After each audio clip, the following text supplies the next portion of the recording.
भागलपुर में जमीनी विवाद को लेकर अपने ही हक की लड़ाई के लिए जूझता परिवार दबंगों से छिप कर रहने को है मजबूर। सबसे पहला बात तो है कि जब प्रॉफिट हुआ तो गलत तरीका से हुआ ना, तो हमने बस आवाज उठाई है, कुछ नहीं, अपने हक के लिए आवाज उठाई है। तो बस यही है कि गवर्नमेंट जो है कटिहार में हो, पीएमओ ऑफिस हो, डिप्टी सीएम में, हमने जहाँ जहाँ अप्लाई किया, जहाँ जहाँ हम लोग जा रहे हैं, सब मेरे मतलब कि काम करे मेरे लिए, थोड़ा सा हम लोग को सपोर्ट करे, थोड़ा सा सपोर्ट से हम लोग की लाइफ बन जाएगी। क्योंकि बहुत सारी प्रॉपर्टी थी हमारी, एक दो प्रॉपर्टी नहीं है, 4-5 प्रॉपर्टी है। मतलब नाबालिग में भी मेरे संपत्ति को मतलब 14 साल की उम्र में गलत साइन करवा के उसने बेच दिया, जबकि इनके नाम से संपत्ति थी, तो वो बेच नहीं सकता जब तक ये बालिग नहीं हो जाए। नाबालिग में संपत्ति बेची हुई कोई अधिकार में नहीं होता है, ना किसी को वो वैलिड होता है। और दूसरी बात ये है कि वो जहां भी जा रहे हैं, हाथ जोड़ के सबसे विनती है कटिहार वालों से कि जो भी कटिहार के बड़े बड़े जो जिलाधिकारी हैं, जो भी एसपी डीएसपी, जो भी उन लोगों को सपोर्ट करे, या कोई बड़ा कोई भी आदमी सपोर्ट उनको कर रहा है, तो वो फ्रॉड लोग हैं, उन लोगों को सपोर्ट नहीं किया जाए।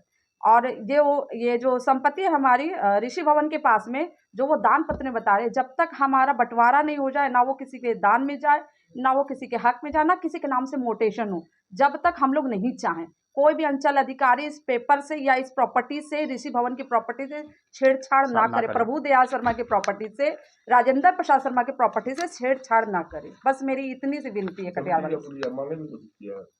और 27 जनवरी को मेरे साथ बहुत बड़ी दुर्घटना हुई कि हम लोगों को जालसाजी से बुलाया गया।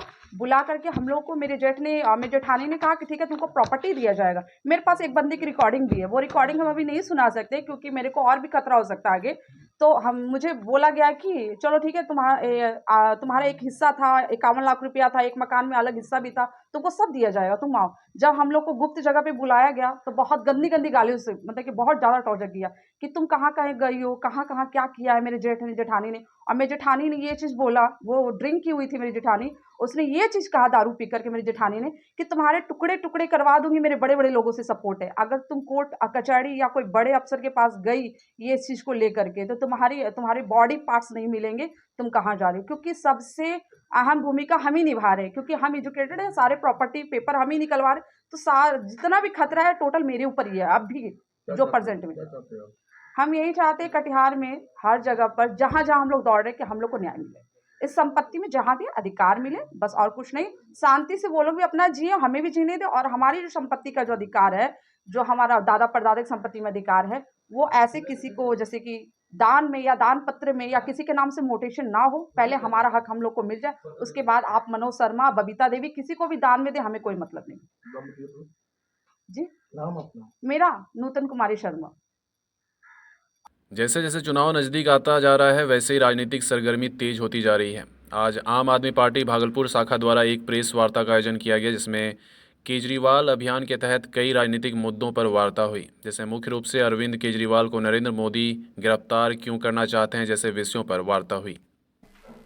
आज जो हम लोग यहाँ पे बैठक में शामिल हैं, इसका मेन मकसद है कि केजरीवाल साहब को भी संजय सिंह और सत्येंद्र जैन की तरह जेल ले जाने की तैयारी है। उसी के लिए हम लोग ने मैं भी केजरीवाल अभियान के तहत ब्लॉक ब्लॉक पंचायत जाएंगे और अपनी बात रखेंगे कि ये तानाशाह सरकार, केंद्रीय सरकार हम लोग को किस तरह हमारे शीर्ष नेतृत्व को कुचल के रख देना। भागलपुर सुल्तानगंज के बंजारन समाज के शादी समारोह में असली व नकली हथियार का वीडियो वायरल होने पर बंजारन समाज के लोगों ने कहा, झूठे केस में फंसाने पर पुलिस प्रशासन द्वारा उन्हें प्रताड़ित किया जा रहा है। तो आप लोगों का वो हथियार का बात सामने आ रहा है, क्या कहना है?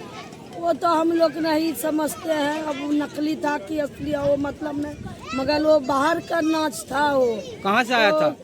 किधर, वो असम का बोलता था कोई, कलकत्ता बंगाल का, उधर ही से आया था। हम लोग तो ऐसे ही हर साल आते हैं, बाप दादा 3 पुस्ता से हम लोग का चलता है शादी ब्याह, मगर ये बीच में हम लड़की लोग का आया, हम लोग तो शौक से हर साल जनते के लिए मंगाते हैं, अभी शादी भी नहीं होने दिया।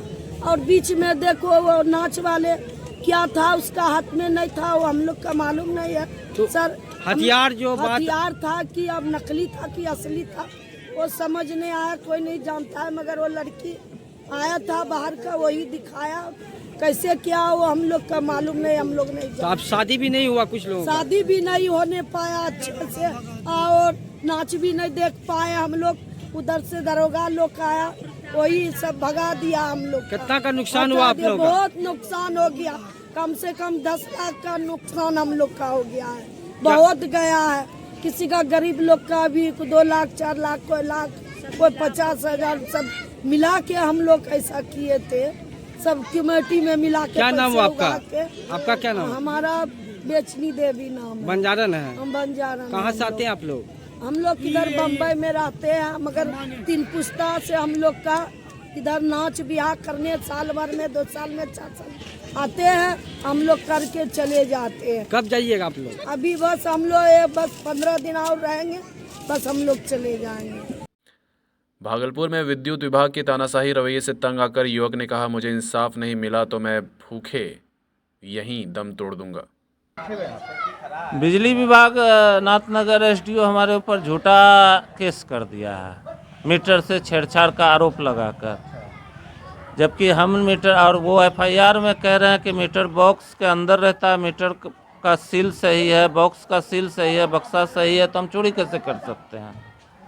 कुछ दिन पहले हम मनोज पंडित मेरे से मंथली मांगता था, लाइनमैन है, और भी जगह से वो मंथली लेता है, तो हम मैडम रीडिंग, और मेरा पत्नी भी दुकान में रहती, उससे गंदा गंदा बात भी बोलता, तो अभद्र भाषा का। अब भागलपुर में दरोगा भर्ती परीक्षा में बनाए गए हैं कई परीक्षा केंद्र। 10,000 अभ्यर्थी होंगे परीक्षा में शामिल। जिलाधिकारी व वरीय पुलिस अधीक्षक ने संबंधित अधिकारियों को दिए आयोग के कई दिशा निर्देश।